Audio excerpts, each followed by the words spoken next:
Hello everyone, welcome to the channel current affairs by Ravi. और आज के इस वीडियो में मैं डिस्कस करने वाली हूँ वीकली करंट अफेयर। तो देखिए, जैसे कि आप सभी को पता है कि हर हफ्ते मैं आपके लिए एक वीडियो लेके आती हूँ और उसी सीरीज़ में आज मैं डिस्कस करूँगी आप सभी के साथ में 10 से लेके 16 दिसंबर के बीच का सभी इम्पॉर्टेंट अपडेट। और इस वीडियो के माध्यम से आपका पूरा एक हफ्ते का जो रिविज़न है वो आसानी से हो जाएगा। तो बिना देरी करे वीडियो को शुरू कर लेते हैं। और आज की हमारी वीडियो का पहला प्रश्न है, मिज़ोरम के नए मुख्यमंत्री कौन बने हैं। तो देखिए, मिज़ोरम के नए मुख्यमंत्री ये बने हैं लाल धूमा। ऑप्शन नंबर ए, ये आप यहाँ पर याद रखेंगे। देखिए, अभी कई सारे स्टेट्स में, कई सारे राज्यों में जो है वो इलेक्शन हुए हैं और इलेक्शन के रिजल्ट भी आ चुके हैं और कई सारे स्टेट्स के जो है वो मुख्यमंत्री वो बदले जा चुके हैं। तो उसी सीरीज़ में अगर हम बात करें मिज़ोरम की, तो मिज़ोरम के नए मुख्यमंत्री ये बन गए हैं लाल धूमा, यानी कि ऑप्शन नंबर ए, ये आप यहाँ पर याद रखोगे। अब देखिए, वो बेसिकली जेपीएम पार्टी से बिलोंग करते हैं। जेपीएम यानी कि जोरम पीपल्स मूवमेंट के वो नेता हैं और उन्हें मुख्यमंत्री पद की शपथ ये दिलाई है मिज़ोरम के राज्यपाल हरिबाबू कंबमपति ने। ठीक है, मिज़ोरम के नए मुख्यमंत्री ये बने हैं लाल धूमा। गवर्नर मैं ऑलरेडी आपको बता चुकी हूँ, ये हैं हरिबाबू कंबमपति। और राजधानी अगर हम बात करें मिज़ोरम की, तो ये है आपकी आइजोल। अगला क्वेश्चन है आपका, मुख्यमंत्री फेलोशिप कार्यक्रम किसने शुरू किया है। तो देखिए, मुख्यमंत्री फेलोशिप कार्यक्रम की बात करें तो इसकी शुरुआत की है उत्तर प्रदेश सरकार ने। ऑप्शन नंबर सी, ये आप यहाँ पर याद रखेंगे। देखिए, उत्तर प्रदेश सरकार के द्वारा मुख्यमंत्री फेलोशिप कार्यक्रम इसकी शुरुआत की गई है और इसका बेसिक पर्पज़ है कि जो भी राज्य के युवा हैं उनको रोजगार देना। ठीक है, तो इसीलिए इस कार्यक्रम की शुरुआत की गई है और नाम है इसका मुख्यमंत्री फेलोशिप कार्यक्रम, जो कि शुरू हुआ है उत्तर प्रदेश में। तो देखिए, उत्तर प्रदेश के मुख्यमंत्री हैं योगी आदित्यनाथ जी। इन्हीं के द्वारा राज्य के युवाओं को रोजगार देने के लिए यूपी मुख्यमंत्री फेलोशिप कार्यक्रम इसकी शुरुआत की गई है और इस कार्यक्रम के तहत शहरी विकास योजना प्रबंधन और मॉनिटर में युवाओं को सक्रिय रूप से शामिल किया जाएगा। उत्तर प्रदेश की बात करें तो राजधानी है यहाँ की लखनऊ। मुख्यमंत्री हैं योगी आदित्यनाथ और राज्यपाल की बात करें तो ये है आनंदीबेन पटेल। ठीक है, ये आप ध्यान रखेंगे। इसके अलावा अगर हम बात करें सबसे ज़्यादा लोकसभा की सीटें, तो ये आपको यहीं पर देखने के लिए मिलेंगी। कितनी है यहाँ पर? 80। और इसके अलावा देश के पहले मुख्यमंत्री हो या फिर देश के पहले गवर्नर किसी भी राज्य से, तो ये भी यूपी से ही बिलोंग करती है। जैसे कि अगर हम बात करें राज्यपाल की, तो ये थी सरोजिनी नायडू और वहीं बात करें मुख्यमंत्री की, तो वो थी सुचिता करपलानी। अगला क्वेश्चन है आपका, किस नेता को या फिर किस अभिनेता को इटली के प्रेस्टिजियस नागरिक सम्मान से सम्मानित किया गया है। तो देखिए, एक अभिनेता यानी कि एक एक्टर हैं और इन्हें इटली के एक बहुत ही प्रेस्टिजियस नागरिक सम्मान इनसे सम्मानित किया गया है। तो इनका नाम आपको बताना है। तो इनका नाम है कबीर बेदी। ऑप्शन नंबर जो बी है, ये आप यहाँ पर याद रखेंगे कि कबीर बेदी को इटली के प्रेस्टिजियस सिविलियन ऑनर से सम्मानित किया गया है। तो ऑप्शन नंबर बी, ये यहाँ पर आपका सही हो जाएगा। अब देखिए, मशहूर बॉलीवुड अभिनेता है ये कबीर बेदी। इन्हें इटली की सर्वोच्च नागरिक सम्मान और इस सम्मान का नाम है order of merit of the Italian Republic, इससे सम्मानित किया गया है। अगला क्वेश्चन है, छत्तीसगढ़ के नए मुख्यमंत्री कौन बने हैं। तो देखिए, छत्तीसगढ़ के नए मुख्यमंत्री की बात करें तो ये बने हैं विष्णुदेव साय। ऑप्शन नंबर जो सी है, ये आप यहाँ पर याद रखेंगे कि छत्तीसगढ़ के मुख्यमंत्री ये बन गए हैं विष्णुदेव साय। इससे पहले तेलंगाना के बने थे कौन? रेवंत रेड्डी। तो ये भी आपको ध्यान रखना है। छत्तीसगढ़ की बात करें तो देखिए, मुख्यमंत्री अभी बन गए हैं विष्णुदेव साय। राजधानी है यहाँ की रायपुर और राज्यपाल तो ये है विष्णुभूषण हरिचंद। अगला क्वेश्चन है आपका, उत्तर प्रदेश के किस एयरपोर्ट को दूसरे निजी एयरपोर्ट के रूप में विकसित किया जाएगा। तो देखिए, उत्तर प्रदेश का ये एयरपोर्ट है दूसरा, जिसको एक निजी एयरपोर्ट यानी कि प्राइवेट एयरपोर्ट के रूप में विकसित किया जाएगा और इसका नाम है Lal Bahadur Shastri airport. Option number जो ए है, ये आप यहाँ पर याद रखेंगे कि लाल बहादुर शास्त्री एयरपोर्ट को उत्तर प्रदेश के दूसरे निजी एयरपोर्ट के रूप में विकसित किया जाएगा। देखिए, उत्तर प्रदेश का ये एयरपोर्ट है लाल बहादुर शास्त्री एयरपोर्ट, इसे दूसरे निजी एयरपोर्ट के रूप में विकसित किया जाएगा। इससे पहले अगर हम बात करें, केंद्र सरकार ने फरवरी 2019 में देश के 6 हवाई अड्डों का निजीकरण यानी कि प्राइवेटाइजेशन ये किया था, जिसमें लखनऊ एयरपोर्ट भी शामिल था। और इसीलिए लखनऊ एयरपोर्ट ये पहला उत्तर प्रदेश के जो कि निजी एयरपोर्ट बना है। और दूसरा ये अब बनेगा कौन सा, लाल बहादुर शास्त्री एयरपोर्ट। ठीक है, अगला क्वेश्चन है आपका, वर्ष 2023 में 33वां व्यास सम्मान ये किस लेखक को सम्मानित किया गया है? तो देखिए, अगर हम बात करें व्यास सम्मान की, तो 33वें व्यास सम्मान से सम्मानित हुई हैं पुष्पा भारती। ऑप्शन नंबर जो डी है ये आप यहाँ पर याद रखेंगे कि पुष्पा भारती को 33वें व्यास सम्मान से सम्मानित किया गया है। अब देखिए, ये अवार्ड जो है उन्हें इनकी संस्मरण जो कि है यादें यादें और यादें, इसके लिए दिया गया है। ये जो पुस्तक है वो साल 2016 में प्रकाशित हुई थी और ये अवार्ड जो है वो के बिड़ला फाउंडेशन के द्वारा दिया जाता है और इसकी शुरुआत ये हुई थी 1991 में। तो ध्यान रखेंगे, इस बार का जो व्यास सम्मान है 33वें नंबर का, ये दिया गया है पुष्पा भारती को। तो ये यहाँ पर ध्यान रखना है। और किस चीज़ के लिए? यादें यादें और यादें पुस्तक के लिए। फिर उत्तराखंड ग्लोबल इन्वेस्टर समिट 2023 का उद्घाटन ये किसने किया है? तो देखिए, ग्लोबल इन्वेस्टर समिट की बात करें उत्तराखंड में जो हुई है, तो इसका उद्घाटन किया है नरेंद्र मोदी जी ने। तो ऑप्शन नंबर जो बी है ये आप यहाँ पर याद रखेंगे कि नरेंद्र मोदी जी के द्वारा उत्तराखंड ग्लोबल इन्वेस्टर समिट 2023 का उद्घाटन ये किया गया है। देखिए, ये समिट जो था वो FRI यानी कि फॉरेस्ट रिसर्च इंस्टीट्यूट में किया गया, जो कि देहरादून में है। और इसकी थीम आपके लिए इम्पॉर्टेंट है, इसकी थीम है उत्तराखंड ग्लोबल इन्वेस्टर समिट की थीम शांति से समृद्धि। ठीक है, तो ये आप ध्यान रखेंगे। और ये जो 2 दिवस का सम्मेलन था जो कि वन अनुसंधान संस्थान यानी कि FRI forest research institute Dehradun में आयोजित किया गया, किसके द्वारा उद्घाटन हुआ है? हमारे देश के प्रधानमंत्री नरेंद्र मोदी जी के द्वारा। फिर है पोलैंड के प्रधानमंत्री के रूप में किसे चुना गया है? तो देखिए, पोलैंड के प्रधानमंत्री की बात करें तो ये चुने गए हैं डोनाल्ड टस्क। तो ऑप्शन नंबर जो बी है ये आप यहाँ पर ध्यान रखेंगे कि डोनाल्ड टस्क को ये अभी पोलैंड के प्रधानमंत्री के रूप में चुना गया है। तो ऑप्शन नंबर जो बी है ये आप यहाँ पर याद रखेंगे। देखिए, पोलैंड की संसद ने डोनाल्ड टस्क को प्रधानमंत्री के रूप में चुन लिया है। पोलैंड की अगर हम बात करें तो मध्य यूरोपीय देश है जिसकी राजधानी है वारसा और मुद्रा तो ये है पॉलिश ज़लोटी।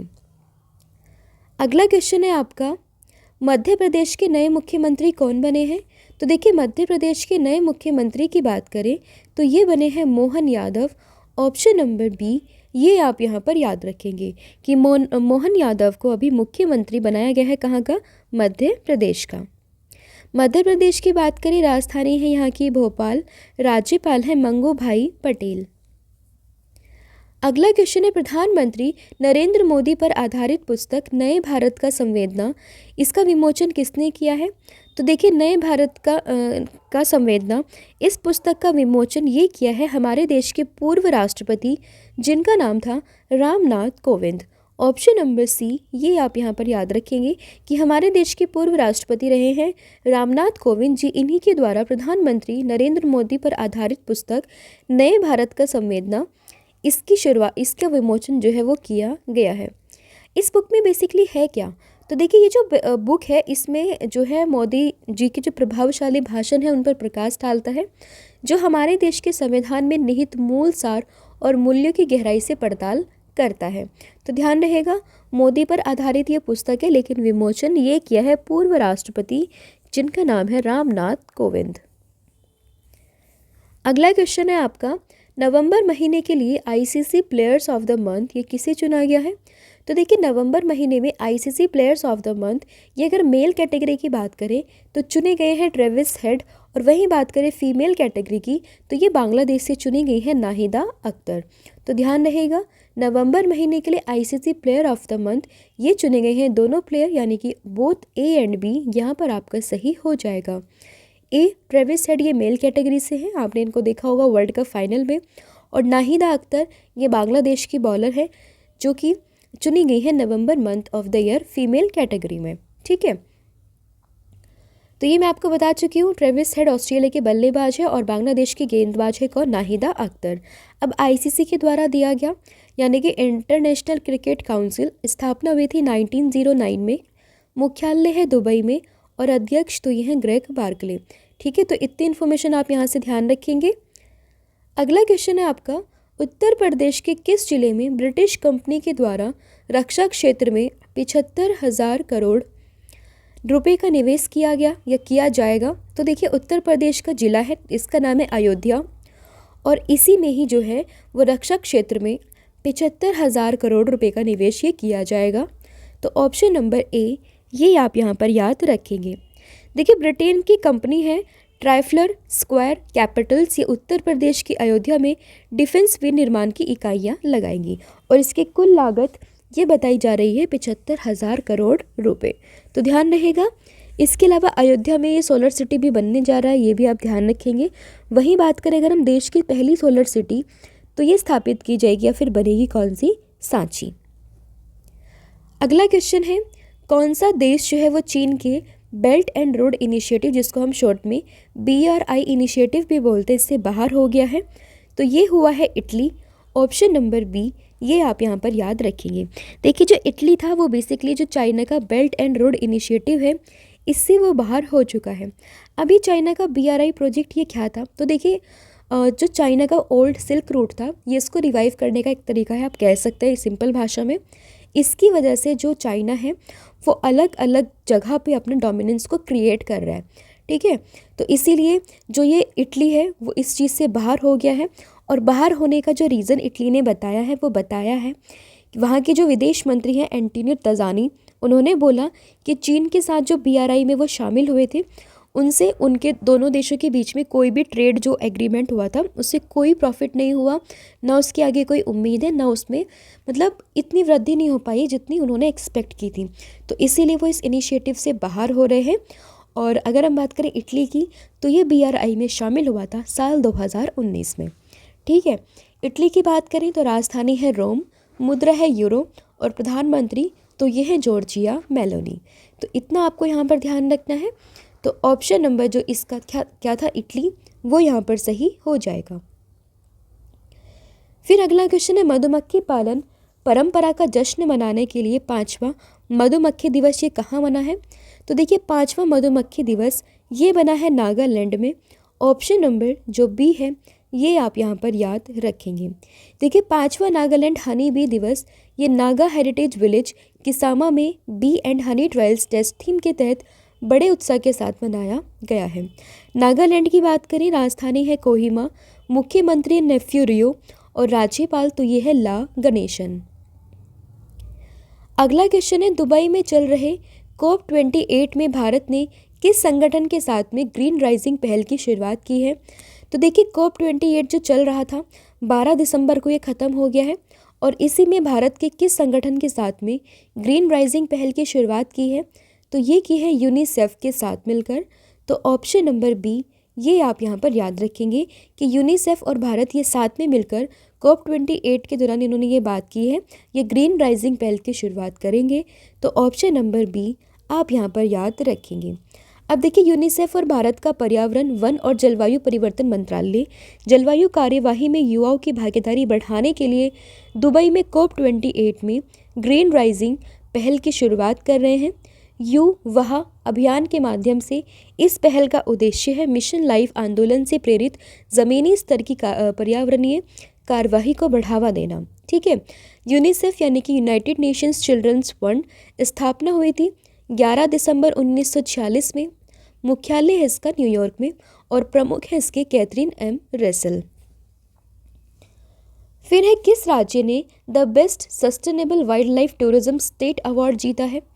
तो देखिए राज्य है आपका कौन सा, ये है मध्य प्रदेश, जिसने अभी the best sustainable wild life tourism award ये अपने नाम किया है। तो ऑप्शन नंबर बी ये आप यहाँ पर ध्यान रखेंगे। इसके अलावा आप ध्यान रखेंगे कि मध्य प्रदेश में इसको टाइगर स्टेट का दर्जा दिया गया, जहाँ पर आपको 785 टाइगर ये देखने के लिए मिलेंगे। वहीं 12 नेशनल पार्क है, 24 वन्य जीव अभयारण्य और 3 ये बायोस्फीयर रिजर्व भी देखने के लिए मिलेंगे। अगला क्वेश्चन है आपका, किस पूर्व क्रिकेटर को जम्मू कश्मीर के लिए युवा मतदाता जागरूकता राजदूत के नियुक्त किया है? तो देखिए युवा मतदाता जागरूकता राजदूत ये जम्मू कश्मीर में नियुक्त हुए हैं सुरेश रैना। ऑप्शन नंबर जो डी है, सॉरी सी है, ये आप यहाँ पर ध्यान रखेंगे कि सुरेश रैना को अभी जो है जम्मू कश्मीर के युवा मतदाता जागरूकता राजदूत के रूप में नियुक्त किया गया है। तो ऑप्शन नंबर सी ये आप यहाँ पर याद रखेंगे। अब देखिए, जम्मू कश्मीर के जो मुख्य निर्वाचन अधिकारी है पांडुरंग के पोल, इन्होंने इस बात की जानकारी दी है और बोला है जम्मू कश्मीर के युवा मतदाता जागरूकता राजदूत ये बनेंगे कौन, ये बने हैं सुरेश रैना जो कि पूर्व क्रिकेटर थे। अगला क्वेश्चन है आपका, global partnership on artificial intelligence summit 2023 की थीम क्या है? तो देखिए, global partnership on artificial intelligence summit 2023 की थीम तो ये थी advancing responsible AI in public sector applications. तो ऑप्शन नंबर ए ये आप यहाँ पर ध्यान रखेंगे। ये जो शिखर सम्मेलन था ये बेसिकली 12 से लेकर 14 दिसंबर के बीच में दिल्ली के भारत मंडपम में हुआ और आर्टिफिशियल इंटेलिजेंस पर वैश्विक साझेदारी में लगभग 28 सदस्य देश और साथ ही में यूरोपियन यूनियन ये सभी लोग शामिल थे। तो ध्यान रहेगा, थीम है इसकी advancing responsible AI in public sector application, यानी कि ऑप्शन नंबर ए। अगला क्वेश्चन है आपका, सुप्रीम कोर्ट ने संविधान के अनुच्छेद 370 को निरस्त करने के फैसले को बरकरार रखा है। इस अनुच्छेद को राष्ट्रपति ने कब हटा दिया था? तो देखिए, आपने आर्टिकल 370 के बारे में काफ़ी सुना होगा जो कि जम्मू कश्मीर को एक स्पेशल स्टेटस प्रोवाइड करता है। तो इसको साल 2019 में ये निरस्त कर दिया था और अभी रिसेंटली सुप्रीम कोर्ट का फैसला आया है जिसमें DY चंद्रचूड़ की बैठक में ये बात की गई कि इस फैसले को ये बरकरार रखा जाएगा। तो बेसिकली इस अनुच्छेद को राष्ट्रपति ने हटाया था 5 अगस्त 2019 को। ऑप्शन नंबर बी ये आप यहाँ पर याद रखेंगे। फिर जलवायु परिवर्तन प्रदर्शन सूचकांक यानी कि climate change performance index CCPI 2024 की रिपोर्ट में भारत ये किस स्थान पर रहा है? तो देखिए, इस रिपोर्ट में भारत का स्थान ये रहा है 7वां। ऑप्शन नंबर डी ये आप यहाँ पर याद रखेंगे। ये रिपोर्ट किसने जारी की है? तो देखिए, German watch, new climate institute और क्लाइमेट एक्शन नेटवर्क ने इस रिपोर्ट को जारी किया है। और ये सूचकांक क्या है? तो जलवायु परिवर्तन प्रदर्शन सूचकांक जो है वो एक तरीका है जो देशों के जलवायु संरक्षण प्रदर्शन को मापता है। प्रदूषण फैलने को रोकने के लिए उठाए गए कदम और उसके नतीजों पर यह सूचकांक तैयार किया जाता है। टॉप पर जो कंट्री है वो है डेनमार्क। देखिए, हालांकि स्टार्टिंग में 3 पोजीशन ये किसी भी देश को नहीं दी गई है। चौथे नंबर पर बेसिकली आता है आपका डेनमार्क और 7वें नंबर पर ये बैठा है कौन? ये है भारत। ठीक है। अगला क्वेश्चन है आपका, मानव अधिकार दिवस ये कब मनाते हैं? तो देखिए, मानव अधिकार या फिर मानवाधिकार कहें या फिर ह्यूमन राइट डे कहें तो ये बनता है 10 दिसंबर को। ऑप्शन नंबर जो बी है ये आप यहाँ पर याद रखोगे। इसकी थीम आपके लिए इम्पॉर्टेंट हो जाती है, ये है dignity freedom and justice for all.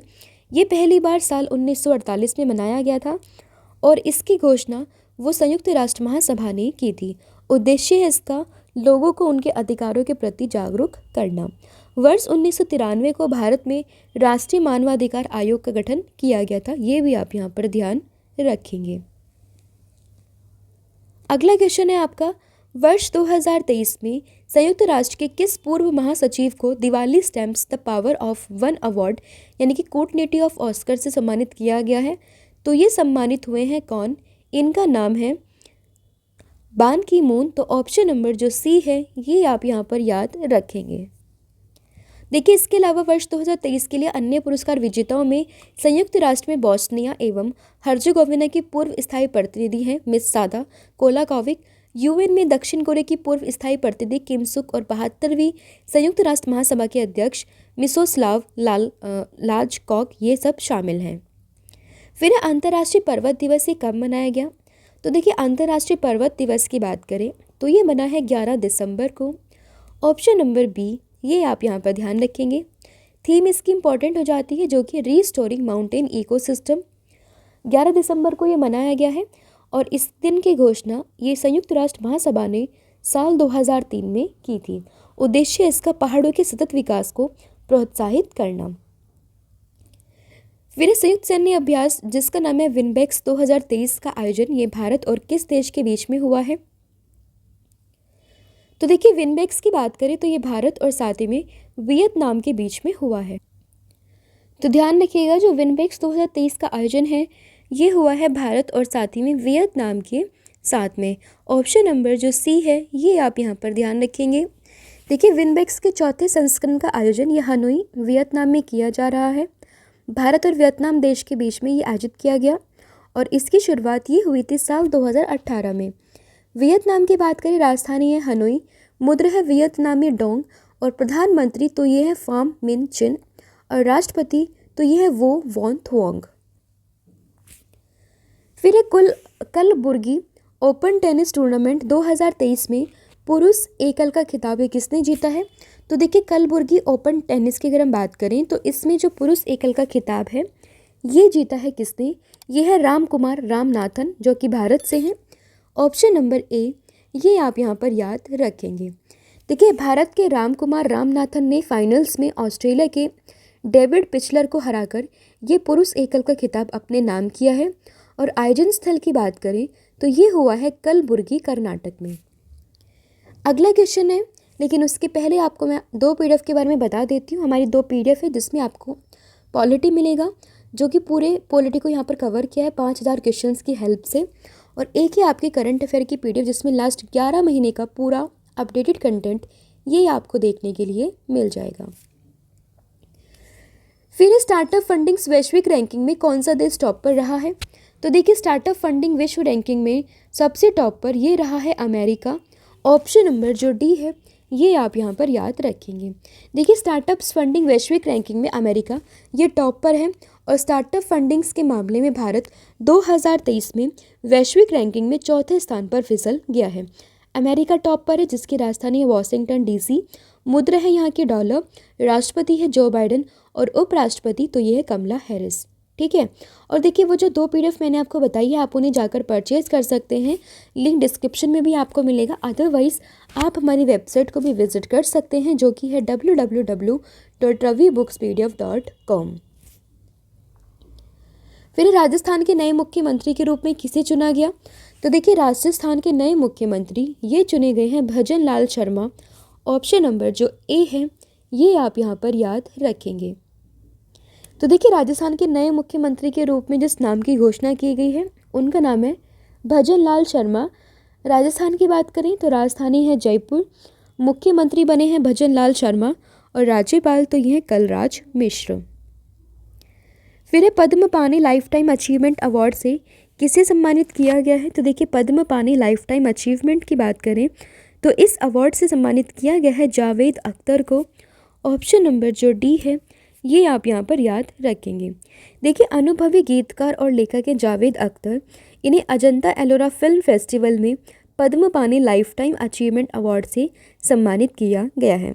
Ajanta Ellora film festival को पहले औरंगाबाद इंटरनेशनल फिल्म फेस्टिवल के नाम से भी जाना जाता था। फिर किस राज्य की लाकडोंग हल्दी को GI टैग मिला है? तो देखिए लाकडोंग हल्दी की अगर हम बात करें तो ये है मेघालय की और इसी को वहाँ का GI टैग दिया गया है। तो ऑप्शन नंबर जो सी है ये आप यहाँ पर याद रखोगे। अब देखिए मेघालय की हल्दी अब खास हो गई है। इसका सबसे ज़्यादा जो फ़ायदा है वो जयंतिया हिल्स के लाकाडोंग क्षेत्र के किसानों को होगा जहाँ पर ये सबसे ज़्यादा देखने के लिए मिलती है। मेघालय में हुई है तो राजधानी है शिलोंग, मुख्यमंत्री है कॉनरेड सांगमा और राज्यपाल तो ये हैं फागू चौहान। फिर अर्ली वार्निंग फॉर ऑल पहल निम्नलिखित में से किसके द्वारा लॉन्च की गई है? तो देखिए अर्ली वार्निंग फॉर ऑल इस पहल की शुरुआत ये की गई है वर्ल्ड मेट्रोलॉजिकल ऑर्गेनाइजेशन और साथ ही में United Nations office for disaster risk reduction, इन दोनों के द्वारा ही शुरुआत किया गया है अर्ली वार्निंग फॉर ऑल नामक पहल की। तो ऑप्शन नंबर जो डी है ये आप यहाँ पर याद रखेंगे। तो देखिए वर्ल्ड मेट्रोलॉजिकल ऑर्गेनाइजेशन WMO और United Nations office for disaster risk reduction के द्वारा अर्ली वार्निंग फॉर ऑल पहल की शुरुआत की गई है जिसका उद्देश्य है कि 2027 तक ऐसी चेतावनी सिस्टम बनाना जिससे लोगों को पृथ्वी पर आने वाले खतरनाक मौसमी बदलाव के बारे में पहले से ही अलर्ट भेजा जा सके। अगला क्वेश्चन है विश्व की सबसे विशाल केंद्रित सौर ऊर्जा परियोजना ये किस देश के द्वारा लॉन्च की गई है? तो ये लॉन्च की गई है संयुक्त अरब अमीरात के द्वारा। ऑप्शन नंबर बी आप यहाँ पर याद रखेंगे। तो देखिए, दुनिया की सबसे विशाल केंद्रित सौर परियोजना हाल ही में COP28 की संयुक्त अरब अमीरात में लॉन्च की गई है, दुबई में। और दुबई ने वर्ष 2050 तक ज़ीरो कार्बन उत्सर्जन का लक्ष्य ये निर्धारित किया है। अगला क्वेश्चन है आपका, मर्सर सर्वे की quality of living city index 2023 में कौन सा देश टॉप पर रहा है? तो ये टॉप पर रहा है ऑस्ट्रिया की capital Vienna. Option number B ये आप यहाँ पर याद रखेंगे।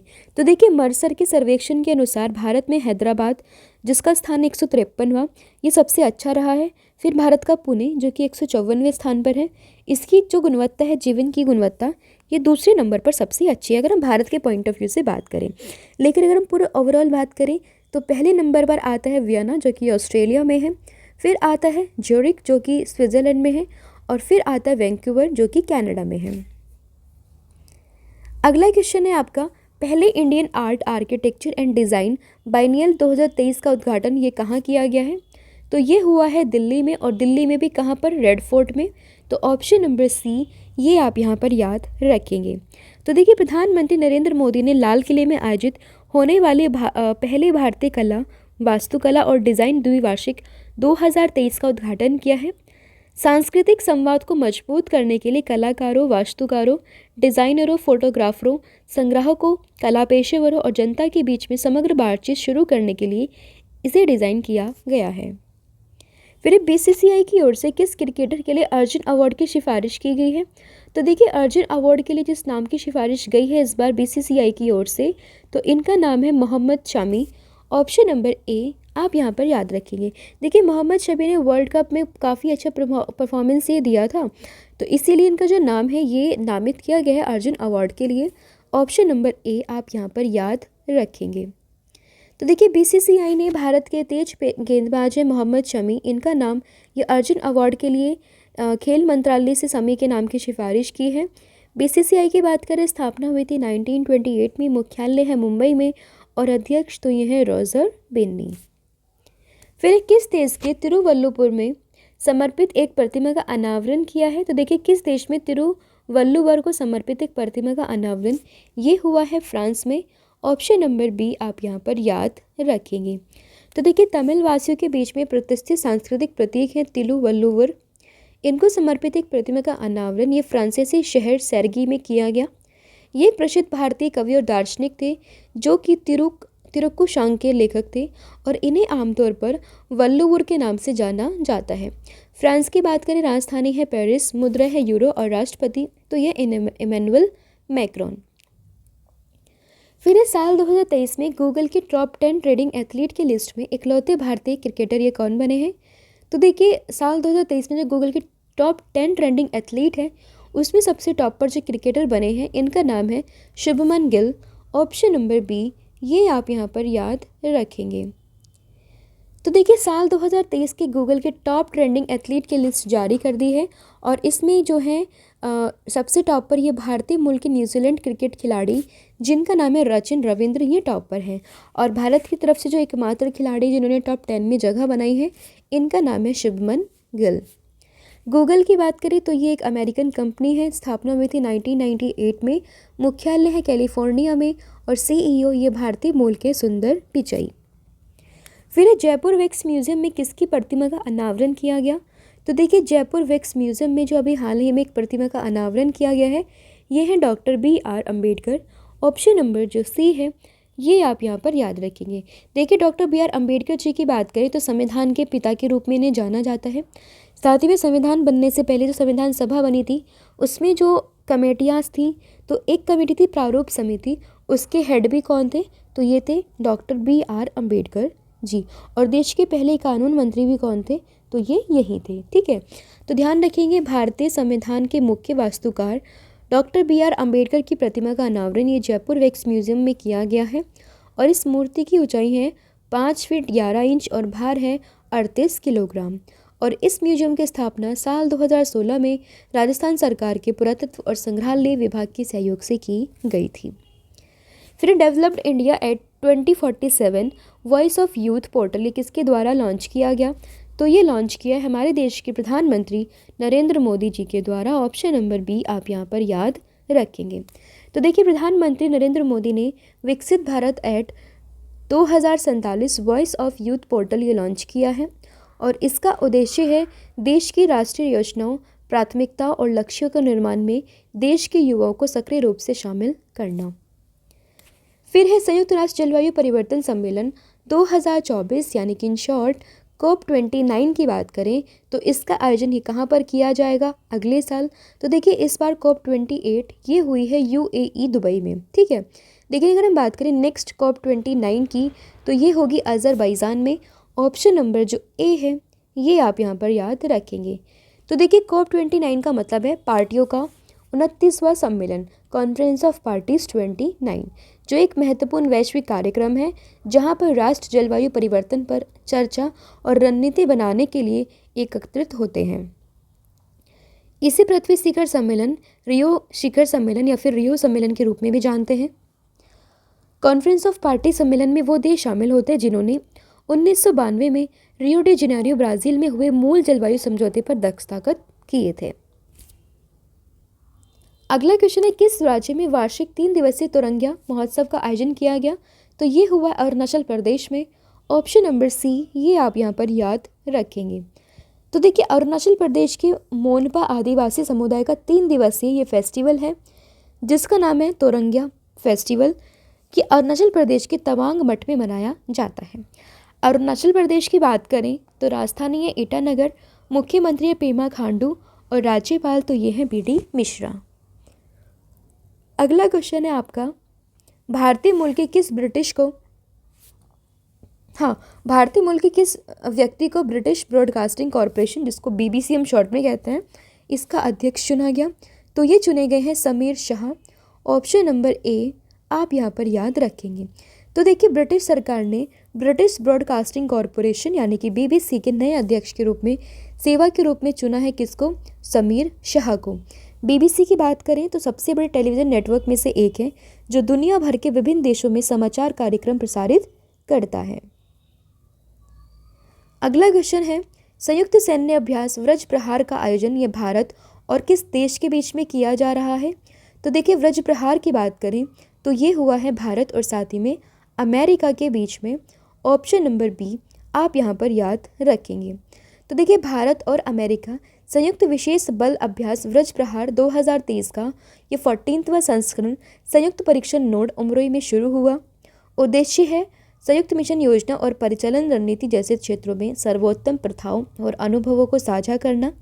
पहला संस्करण अगर हम बात करें तो ये 2010 में आयोजित किया गया था। फिर है दिसंबर 2023 के आंकड़ों के मुताबिक दुनिया का सबसे बड़ा अफीम उत्पादक देश ये कौन सा बना है। तो देखिए सबसे ज़्यादा ओपियम प्रोड्यूसिंग कंट्री अगर हम बात करें दिसंबर 2023 के डेटा के अनुसार तो ये बनी है म्यांमार। ऑप्शन नंबर सी आप यहाँ पर याद रखेंगे।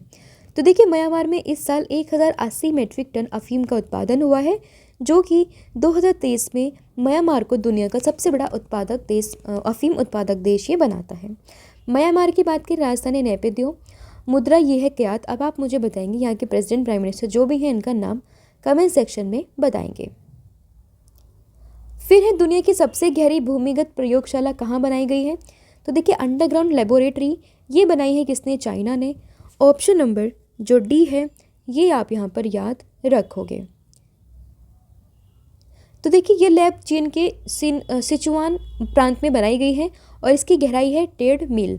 प्रयोगशाला ब्रह्मांड के सबसे बड़े अनसुलझे रहस्य डार्क मैटर का अध्ययन करने के लिए बनाई गई है। चाइना, राजधानी है बीजिंग, मुद्रा है रैन बिनबी, राष्ट्रपति तो ये है सी जिनपिंग। विश्व के पहले चौथी पीढ़ी के परमाणु रिएक्टर का अनावरण ये किस देश ने किया है। तो देखिए पहले चौथी पीढ़ी के परमाणु रिएक्टर का अनावरण ये किया है किसने, ये किया है चाइना ने। ऑप्शन नंबर सी आप यहाँ पर याद रखेंगे। तो देखिए चौथी पीढ़ी का ये प्लांट चीन के उत्तरी सेडोंग प्रांत में स्थित है। इसका नाम है शिदाओ बे प्लांट और ये जो चीन का स्वदेशी प्लांट है और इसका लक्ष्य है साल 2035 तक परमाणु ऊर्जा में 10% तक की बढ़ोतरी या फिर उत्पादन करना बिजली का और 2060 तक 18% बिजली उत्पादन करना। फिर किस अफ्रीकी देश ने संयुक्त राष्ट्र शांति मिशन से आधिकारिक तौर पर समाप्त कर लिया है। तो ये किया है अफ्रीकन कंट्री माली ने, ऑप्शन नंबर सी। तो देखिए संयुक्त राष्ट्र ने माली सरकार के अनुरोध के बाद दिसंबर 2023 में माली में अपने 10 साल के शांति मिशन को समाप्त कर दिया है। यूएन पीस कीपिंग मिशन की बात करें 1948 में इसकी शुरुआत की गई थी और इस मिशन का उद्देश्य है संघर्षशील देशों में शांति को स्थापित करना। माली की बात करें राजधानी है बमाको, मुद्रा है CFA फ्रैंक। फिर एक किस देश के एनजीओ को अंतर्राष्ट्रीय लैंगिक समानता पुरस्कार 2023 से सम्मानित किया गया? तो ये सम्मानित किया गया अफगानिस्तान को, ऑप्शन नंबर बी आप यहाँ पर याद रखेंगे। देखिए फिनलैंड में अफगानिस्तान के एक एनजीओ को अंतर्राष्ट्रीय लैंगिक समानता पुरस्कार 2023 से सम्मानित किया गया है। ये एनजीओ बेसिकली अफगानिस्तान में महिलाओं के अधिकारों को बढ़ावा देने के लिए उनके साथ अधिकारों की रक्षा करता है। अफगानिस्तान की बात करें राजधानी है काबुल, मुद्रा है अफगानी। फिर अगला क्वेश्चन, महिला स्वयं सहायता समूह यानी कि जो SGS सेल्फ हेल्प ग्रुप उसको सशक्त बनाने के लिए प्रधानमंत्री नरेंद्र मोदी ने 2023 नवंबर में किस योजना को शुरू किया है? तो इस योजना का नाम है नमो ड्रोन दीदी योजना, ऑप्शन नंबर बी आप यहाँ पर याद रखोगे। तो देखिए ये योजना के तहत कृषि के क्षेत्र में महिलाओं का बेहतर योगदान सुनिश्चित करने और ड्रोन के जरिए खेती को आसान बनाने के लिए पूरे देश में 15,000 नमो ड्रोन दीदी को प्रशिक्षित किया जाएगा। फिर 21 भारतीय वैज्ञानिक को कर्मवीर चक्र पदक 2023 और रेक्स कर्मवीर ग्लोबल फेलोशिप से सम्मानित किया गया। तो ये सम्मानित हुए हैं कौन? नाम है इनका Hemachandran Ravi Kumar, doctor Hemachandran Ravi Kumar, option number B. देखिए किस लिए सम्मानित किया गया? तो होमो सैपियंस में कोशिकाओं की स्मृति गतिविधियों के अध्ययन में उनके महत्वपूर्ण योगदान के लिए। ये पदक क्या होता है? तो देखिए रेक्स कर्मवीर चक्र पदक उन व्यक्तियों के लिए आरक्षित है जिन्होंने मानवता की भलाई के लिए वैश्विक स्तर पर असाधारण योगदान ये प्रदर्शन किया हो। फिर 21 देश के अशद सफ़ीफ ने क्रिकेट के सभी प्रारूप से संन्यास लेने की घोषणा की है।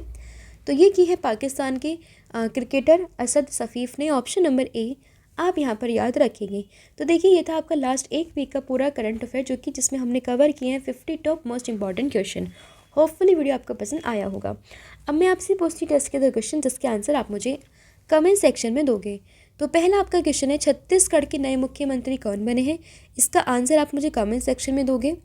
और अगला क्वेश्चन आप सभी के लिए 33वां व्यास सम्मान इसे किस लेखक को सम्मानित किया गया है? इन दोनों का ही आंसर आप मुझे कमेंट सेक्शन में दोगे। इसके अलावा PDF में आपको बता चुकी हूँ, आप इन्हें परचेज कर सकते हो, लिंक आपको उनके डिस्क्रिप्शन में मिल जाएगी। तो आज के लिए इतना ही। Thank you so much, have a good day and wish you all the very best for your exams.